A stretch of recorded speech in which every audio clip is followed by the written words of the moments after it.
श्रोतेजन हो, चारुशीला वडगावकर तुम्हाला वंदन करते. मागच्या भक्ती दिव्यानुभव भाग 2 मध्ये मी एकनाथ महाराजांचे एक पद वाचून दाखवले आहे. आजचा हा भक्ती दिव्यानुभव भाग 3 आहे. हा यात खूप बारकावे आहेत. हा 6वा व्हिडिओ आहे. या भक्ती सूत्रात खूप बारकावे आहेत. शास्त्रीय विश्लेषण खूप मोठे होईल व कळणार नाही, म्हणून सोप्या शब्दात सार सांगितले आहे. श्री एकनाथ महाराजांचा पदाचा अभंग सांगायच्या आधी, अर्थ सांगायच्या आधी मला ज्ञानी लक्षणं सांगायची आहेत. मागच्या वेळेला मी हे मुमुक्षू, नंतर मुमुक्षू, अर्थार्थी यांची लक्षणं सांगितलेली आहेत. श्री एकनाथ महाराज परमज्ञानी होते, संत होते. त्यांचा पेहराव त्या काळाप्रमाणे पूर्ण वस्त्रांकित होता. बोलणे वागणे सामान्य गृहस्थाप्रमाणे होते. ते कीर्तन करायचे, शेती करायचे, मुले बाळे सुखदुःख सर्व अनुभव घेत जीवन व्यतीत झाले. त्यांचा मुलगा वाममार्गाला लागला. काशीला जाऊन जाऊन ते त्याला तळमळून समजावत असत. म्हणजे एकनाथ महाराज हे पूर्ण संसारी गृहस्थ होते. ते आपला गृहस्थाश्रम उत्तम रीतीने करीत होते, आपला शेती व्यवसाय करीत होते, आपलं कीर्तन भजन ते त्यांचं जे पिढीजात आलेलं होतं ते त्याचं पूर्ण वारसा ते पुढे नेत होते. समाजाला सामाजिक कार्य करत होते, समाजाला शिकवत होते. त्याच्यातून भारूड त्यांचे अनेक हे आहेत, भारुडा आहेत, नंतर बरंच सगळं आहे साहित्य. त्यातून ते उपदेश करत होते, समाजाला त्यांना शिकवण देत होते. असं ते सगळं करत होते. म्हणजे ते संसारी गृहस्थ होते. म्हणजे मला ज्ञानी लक्षणं सांगताना हे आवर्जून सांगायचं आहे. तसं ज्ञानी हा ज्या ठिकाणी बेटावर, देश परदेश जंगल कुठेही जन्मू शकतो, तसा त्याचा वेश भाषा असते. म्हणजे जंगलात असला तर तसं भाषा, तसा वेश. त्याचा पोटापाण्याचा धंदा पेशा कोणताही असू शकतो. कीर्तन, शेती, सावकारी, व्यापार, द्रोणाचार्यांसारखे, वसिष्ठांसारखे राजगुरू. श्री जनक महाराज राजा होते, ते फार मोठे ज्ञानी होते. शिंपी, माळी, सोनार, सुतार कोणीही ज्ञानी असू शकते. कोणताही पेशाचा ज्ञानी असू शकतो. तसंच शिक्षक असू शकतो, वैद्य असू शकतो, किंवा पूर्ण संसारी स्त्री पुरुष असू शकतो. ते मिठाई खाताना दिसतील, मुले बाळे त्यांना होताना दिसतील. रामदास स्वामींनी आश्रमातून नुसते खायला येणाऱ्या लोकांना हाकलून दिले होते. म्हणजे त्यावेळी त्यांचा क्रोध रूपात ते प्रगट झाले होते. कारण त्यांना ते हाकलायचं होतं, ते काम करायचं होतं, कर्तव्य करायचं होतं. त्यांना आश्रमात सात्विक भाव, सत्व शुद्ध सात्विकाच्या पुढे सगळ्या शिष्यांना न्यायचं होतं. म्हणून त्यांनी अशा पुंड लोकांना, जे खायला आणि तिथे बसायला आलेले आहेत, त्यांना हाकलून लावलेलं होतं. तसंच तो ज्ञानी कुठेही दिसू शकतो. तो पावसात बसलेला दिसू शकतो, झोपलेला दिसू शकतो, पायी चालत, पालखीत, अंबारीत बसलेले, हत्तीवर बसलेला, घोड्यावर बसलेला, नंतर ह्याच्यात विमानात पण हल्ली बसलेला ज्ञानी दिसू शकतो. तुकाराम, एकनाथ महाराजांसारखे, साईबाबांसारखे जे ज्ञानी होते ते पूर्ण वस्त्रांकित होते. तसेच स्वामी समर्थ, रामदास स्वामी यांच्यासारखे जे ज्ञानी आहे, यांच्यासारखे ज्ञानी लंगोटी घातलेले दिसतात. तर दादाजी महाराज, गजानन महाराज यांच्यासारखे दिगंबर दिशा हेच वस्त्र असलेले दिसतात. या सर्वांना वेद, उपनिषदे इत्यादीचे ज्ञान अंतर्भूत असते. कारण भक्तियोग, ज्ञानयोग कोणत्याही मार्गाने मनुष्य जात असला तरी शेवटी गुरुबोध झाल्याशिवाय तो पूर्णविराम पावत नाही. व गुरुबोध हा वेदातून, उपनिषदातून आलेले ज्ञान असते. ही खूप पुढची पायरी आहे. गजानन विजय, दादा विजय यात गजानन महाराजांनी, दादाजी महाराजांनी अस्खलितपणे वेदऋचा म्हटल्याचा उल्लेख आहे. नामदेव महाराज विठ्ठल भक्तीत रमून गेले होते, प्रेमाने ओथंबून गेले होते. पण विसोबा खेचरांचा औंढ्या नागनाथला त्यांना उपदेश झाल्याशिवाय ते पूर्णत्वास पोहोचले नाही. नंतर ते पूर्णत्वास पोहोचले. तर विसोबा खेचराची गोष्ट सर्वांना माहितीच आहे.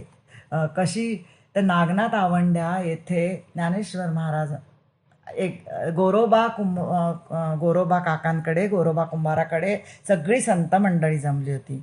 तेथे नामदेव महाराज त्यांच्याबरोबर बाहेर जाण्यासाठी अनुत्सुक होते. ते पुढे चालले होते. तीर्थयात्रेला सगळ्यात जथ्था चालला होता संत लोकांचा. हे संत मांदियाळी सगळे, गोरोबा, चोखोबा, ज्ञानेश्वर महाराज, निवृत्ती, मुक्ताबाई सगळे चालले होते. त्यात हे नामदेव महाराज होते, पण त्यांना इच्छा होत नव्हती. त्यांना विठ्ठलाकडेच ओढ घेत होती. तर मुक्ताबाईंनी गंमत केली. मुक्ताबाईंनी गोरोबा काकांना सांगितलं की सगळ्यांची मडकी तपासा बरं, कोणाचं पक्क आहे, कोणाचं कच्चं आहे सांगा बरं, कोणाला अजून भट्टीची आवश्यकता आहे. तर गोरोबांनी नामदेवाच्या डोक्याला हात लावल्यावर म्हणाले, मडकं कच्चं आहे. नामदेव महाराज रागावले. तेव्हा ज्ञानेश्वरांनी त्यांना उपदेश केला, शांत केलं आणि त्यांना आवंढ्या नागनाथ येथे पाठवलं. ते ज्योतिर्लिंग आहे. तेथे गेल्यावर त्यांनी पाहिलं की एक मनुष्य पिंडीवर पाय देऊन झोपलेला आहे. अरे, असं पिंडीवर पाय देऊन एवढ्या ज्योतिर्लिंगावर. तर त्यांनी ह्यांना विचारलं की तुम्हाला गुरु करायला मला ज्ञानेश्वर महाराजांनी पाठवलं आहे की या मंदिरात तुझे गुरु आहेत, जा कर. आणि गुरु असे याच्यात तर कसं काय?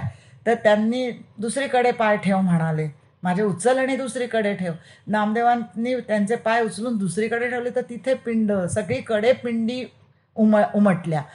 12 पिंडी तेथे आहेत. असं झाल्यावर नामदेव महाराज त्यांना शरण गेले आणि मग त्यांनी विसोबा खेचरांनी सांगितलं की परमेश्वर सर्वत्र अणुरेणूत आहे. विठ्ठल एका ठिकाणी, विठ्ठल मूर्तीतच तो आहे असं नाही. हे तुझं जे बंधन आहे, तुझ्या भक्तीत जे हे मोठा बांध आलेला आहे, तो फोडायचं काम माझ्याकडे आलेलं आहे. आणि मी म्हणजे त्यांनी गुरुत्व पत्करलं नामदेव महाराजांचं. केवढे महान नामदेव महाराज, त्यांचं गुरुत्व पत्करून त्यांना पूर्णत्वास नेलं. हेच विसोबा खेचर. आठवलं, ज्ञानेश्वर महाराजांना पाठीवर मांडे भाजायला लावले या विसोबा खेचरांनी. म्हणजे बघा, म्हणजे वाल्याचा वाल्मिकी ऋषी होतात, तसं विसोबा खेचर हे नामदेवांचे गुरु झाले. आता म्हणून ज्ञानी हा काय खातो आहे, काय पितो आहे, कोणाला मारतो आहे असे दिसले तरी आतून तो परमेश्वर रूप असतो. हे सर्व प्रसंगोत्पात असते, वागणे असते. हे सगळे प्रसंगानुरूप वागणे असते. व्यवहारात सुद्धा उत्तम नीती ते दाखवून देतात, तसेच राहतात.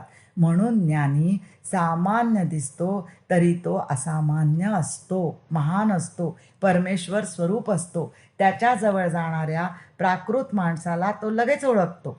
षड्रिपूंचा नाश झालेल्यांनाच, वैराग्यपूर्ण असणाऱ्या साधूंनाच दादाजी महाराजांनी त्यांच्या पद्धतीने उपदेश करून, म्हणजे तो एका शब्दाचा पण असू शकतो, स्वप्नात पण झालेला असू शकतो, असा उपदेश करून आपल्यासारखे करून आपल्यात मिसळून घेतलेले आहे. आता बघा, शुद्ध पाणी शुद्ध पाण्यात मिसळते. तेल किंवा इतर द्रव वेगळे राहतील की नाही, तरंगतील ना वरती, ते पाण्यात मिसळू शकत नाही. तसं हे आहे. आता मी एकनाथ महाराजांच्या पदाचा अर्थ सांगते. तो खूप वरच्या कोटीतला, उच्च कोटीतला आहे, म्हणजे वरच्या थरातला आहे. पण मी आता तुम्हाला तो सांगते कारण मला तो आवडतो पद, आणि मी ते तुम्हाला तिथे म्हणून दाखवलंय. जरी जड असलं तरी ऐकावे. नाथाच्या घरची उलटीच खूण, पाण्याला मोठी लागली तहान. बाई मी एक नवल देखियले, वळसणीचे पाणी आढ्यासी आले. शेत पेरिले त्यासी कणीस आले, राखणवाल्यासी त्याने गिळिले. मडके खाऊनी भात टाकूनी दिधला, बकऱ्याच्या पुढे देव कापियला. एका जनार्दनी मार्ग हा उलटा, जाणे तोची गुरुचा बेटा. हा किती कठीण पद आहे, किती कठीण अभंग आहे. हे तुम्ही तिथपर्यंत पोचल्याशिवाय हे समजणार नाही. हे समजणे अत्यंत अवघड आहे. मी आता त्याचा अर्थ सोप्यातला सोपा करून सांगते. संतांच्या घरची उलटी चखुणं म्हणजे संतांचा मार्ग किंवा त्यांचे वागणे हे बहिर्मुख समाजाच्या अगदी उलटेच दिसते. एरवी पाणी हे उताराकडे धावायचे, मन व इंद्रिये विषयांकडेच धावायची. परंतु संत आपले मन व इंद्रिये आवरून त्यांना उलट्या दिशेने कठीण चढण चढावयास लावतात. मन हे पाण्याहूनही चपळ असते. वळसणीचे पाणी आढ्याकडे जावे तसाच हा अत्यंत कठीण, दुर्लभ व आश्चर्यजनक प्रकार म्हणजे बहिर्मुख इंद्रिये व मन अंतर्मुख करणे होय. येथे ब्रह्म अपरंपार अणुरेणूत भरले आहे. प्रत्येक प्राणीमात्रात आहे, किंबहुना प्रत्येक प्राणीमात्रच तो आहे. असे असताना जीवाला निर्गुण ब्रह्माची ओढ लागते. म्हणजेच सगुण ब्रह्माला निर्गुण ब्रह्माचेच प्रेम हवेसे वाटते, त्याची तहान लागते. असा अजब अनुपमेय प्रकार इथे घडतो. सगुणाला निर्गुणाची तहान लागते, म्हणजेच पाण्याला मोठी लागली तहान, ते निर्गुणासाठी व्याकुळ होते. आता शेत नांगरून वखरून पेरून तयार आहे. साधना संपली, मशागत पूर्ण झाली, सर्व विकार सोडून गेले, मन अंतःकरण शुद्ध झाले. आता त्याला ज्ञानाचे कणीस आले, उगवले, ज्ञानपीक आले. ज्ञान प्रगट झाल्यावर सर्व सृष्टी त्या जीवासकट ज्ञानमय झाली. साधक, साधन, सिद्ध, साध्य असे काहीच उरले नाही. फक्त ज्ञप्ती मात्र सर्व झाले. म्हणजेच शेताला कणीस आलं व त्याने राखणवाल्यासी गिळून टाकलं. तसेच आता शेत पेरिले म्हणजे सूक्ष्मदेह जाळून स्थूलासकट त्यालाच पेरून टाकलं. आता शास्त्रीय विश्लेषण खूप मोठं होईल, म्हणजे एका एकावर स्वतंत्र प्रवचन होऊ शकतं. सूक्ष्मदेह म्हणजे मन, बुद्धी, पंचप्राणेंद्रिय, पंचप्राण, पंचज्ञानेंद्रिये, पंचकर्मेंद्रिये, मन, बुद्धी, अहंकार इत्यादी मिळून होते. मी याच्यावर पुन्हा दुसऱ्या व्हिडिओमध्ये सगळं स्पष्ट सांगेन. त्रिगुणावर पण सांगेन, रजतम सत्वावर पण मी बोलीन. आता हे म्हणजे सूक्ष्मदेह जाळून टाकला, स्थूलासकट त्यालाच पेरून टाकलं म्हणजे वासनाहीन होणे. मनबुद्धींद्रिये परमेश्वराला अर्पून वासना नष्ट झाली, हेच बीज पेरले. त्याला ज्ञानकणीस आले व त्या ज्ञानाने त्या राखणवाल्याला, जो नाममात्रच राखणवाला होता, त्या साधकाला त्याच्या ज्ञानापर्यंत पोहोचणाऱ्या बुद्धीला बुद्धीसकट गिळून टाकले. सूक्ष्मदेह हे मडके आहे. अनेक जन्मामधून त्यात विकार, मोह, ममता, अहंभाव, वासना यांचा भात खदखदत आहे. तेव्हा आता मडकेच खाऊन टाकले. सूक्ष्मदेहच नष्ट झाला आहे. सर्व वासना, विकार सांडून गेले आहेत. वासनांचा भात टाकून दिला आहे. त्रिगुणांचा हा खेळ आहे. हे पण पुढे सांगेन.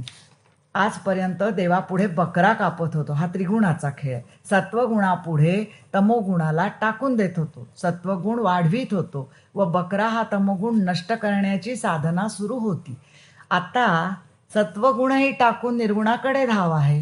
म्हणजे आता काय झालंय, सत्वगुण वाढवत वाढवत वाढवत शुद्ध सात्विकापर्यंत गेलं आहे, पण सत्वगुणही टाकून निर्गुणाकडे जायचं आहे. आता देव म्हणून कोणी उरलाच नाही. नाथांसकट सर्वच देवमय झाले आहे. एकच निर्गुण परमेश्वर भरलाय. श्री एकनाथ महाराज हेच निर्गुण भगवान श्रीकृष्ण परमात्मा आहेत. ते गुणातीत आहे. म्हणून बकऱ्यापुढे आता देव काप्यला आहे. तमोगुणाप्रमाणे सत्वगुणाची अवस्था झाली आहे. हा चांगला, तो वाईट असे काही राहिलेच नाही. हा सर्व परमार्थ मार्गच उलटा आहे. येथे उलट्या अश्वत्थ वृक्षावर शेंड्याकडून उलटेवर मुळाकडे जायचे आहे. बहिर्मुखता पूर्ण सोडून पूर्णपणे अंतर्मुख व्हायचे आहे. हा मार्ग जो जाणतो तोच खऱ्या श्री सद्गुरूचा खरा शिष्य आहे, वारसदार आहे. तो गुरु पूर्णपणे विरून निर्गुण परमात्माच होईल, किंबहुना निर्गुण परमात्माच झालेला आहे. असा भक्तीचा प्रवास शेवटी शुद्ध सात्विकालाही टाकून मी आहे. प्रत्येकाला वाटतं ना, मी आहे मी आहे. हा आतला हुंकार नष्ट होऊन ब्रह्मात मिसळून ब्रह्मरूपात राहणे इथे संपतो. मी हे तीनही गुणांचे विश्लेषण पुढे करीनच. भगवंताने म्हणजे रजतमसत्व गुणांचे भगवंताने गीतेत हे विस्तृत सांगितले आहे. माझ्या ज्ञानभक्ती योग या पोथीत विबद्ध असलेल्या पुस्तकात रजतमसत्व गुणवर्णन, माया ब्रह्मविवेचन, ज्ञानी लक्षणे सर्व स्पष्ट आले आहे. दुसऱ्या ज्ञप्ती उन्मेष या पुस्तकात भजने, काव्ये, ओव्या, पत्रे आहेत. या मार्गातील प्रवासासाठी ते खूप मार्गदर्शक ठरले आहे. शेवटी अहिकामध्ये प्रेम हीच भक्ती, तोच परमेश्वर, तेच ब्रह्म. पण ते निरपेक्ष प्रेम आधी आईबापांपासून सुरू होऊन विश्वावर करावे. जगातील एकूण एक मानव, प्राणी, झाडे, झुडपे, ग्रहगोल सर्व तोच आहे. त्याची शक्ती सर्व नाटक रचित आहे. त्याची शक्तीच हे सगळं नाटक करते. कळलं ना? शक्तीच नाटक करते. एका मागोमाग एक स्टेज शो होत आहेत. एका स्टेज शोमध्ये आपण आहोत, उद्या राहणार नाही. सर्वांवर प्रेम करावे. प्रेमाचा सडा अखंड शिंपीतच जीवन व्यतीत करून त्या प्रेमातच देह नष्ट व्हावा. शुद्ध प्रेम हेच परमेश्वराचे प्रगट रूप आहे. आई मुलाचे प्रेम असते ना, ते आपण पाहून मन भरून येते ना, तसे नेहमी आपण जगाशी वागले पाहिजे. आई क्षमा करते ना, तसेच आपण सतत क्षमाशील असले पाहिजे. मूल आईवर रागावते, पण रागावलेल्या मुलाचा आई राग धरून राहते का? नाही ना. तसेच रागावलेल्या वाईट वागणाऱ्या जगाला समजावे. कायम प्रेमरूप असावे. प्रेममूर्ती आई व्हावे. त्यासाठी निर्गुण ब्रह्मापर्यंत प्रवास करावाच लागेल. नाहीतर हे शक्यच नाही या जन्मी. म्हणून भक्ती नामदेवांची तिथपर्यंत विठ्ठलात अडकलेली भक्ती पुढे ज्ञानेश्वरांच्या उपदेशाने गुरुपर्यंत पोहोचली आणि पुढे गेली. म्हणजे मन अत्यंत स्फटिकासारखे शुद्ध होते. परमेश्वर अस्तित्व सर्वत्र दिसू लागते. मग आपल्याकडून वाईट शब्द येईल का? अशी कृती घडेल का? नाही ना. आपण कोणाचे हृदय दुखवू का? शक्यच नाही. आता असं झाल्यावर कसं वावरायचं जगात, याची प्रचिती या माझ्या ज्ञप्ती उन्मेषमधील काव्याने येईल. कर्तव्य चोख बजावायचे आहे. विधायक चांगल्या गोष्टी करायच्या आहेत. आनंददायी निर्मळ गोष्टी करायच्या आहेत. पण अंतरंग असे असते. कड्या कुलपे लाविली इंद्रियांच्या द्वारी, 3 कल्पांतरी उघडती आता.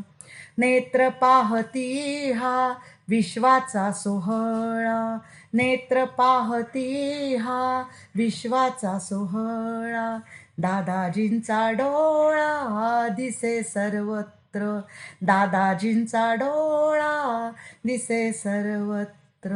कान ते ऐकती शब्द ध्वनी नाद, कान ते ऐकती शब्द ध्वनी नाद.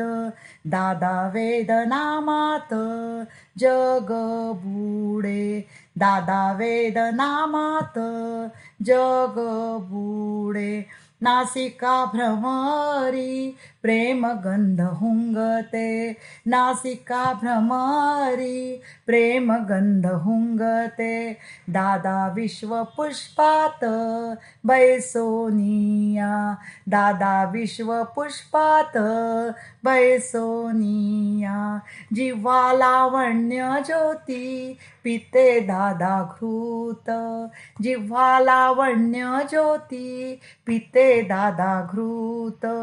रस निरंजनात आकंठित, रस निरंजनात आकंठित. हाती पायी हृदयी घडे अपूर्व सोहळा, हाती पायी हृदयी घडे अपूर्व सोहळा. स्पर्श हा आगळा दादाजींचा, स्पर्श हा आगळा दादाजींचा. इंद्रियांचा मेळा ऐसा गेला परद्वारी, इंद्रियांचा मेळा ऐसा गेला परद्वारी. ज्ञप्तिरूप झाला दादा कृपे, ज्ञप्तिरूप झाला दादा कृपे. कड्या कुलपेला विली इंद्रियांच्या द्वारी, तीन कल्पांतरी उघडती आता, तीन कल्पांतरी उघडती आता. दादार्पणमस्तु.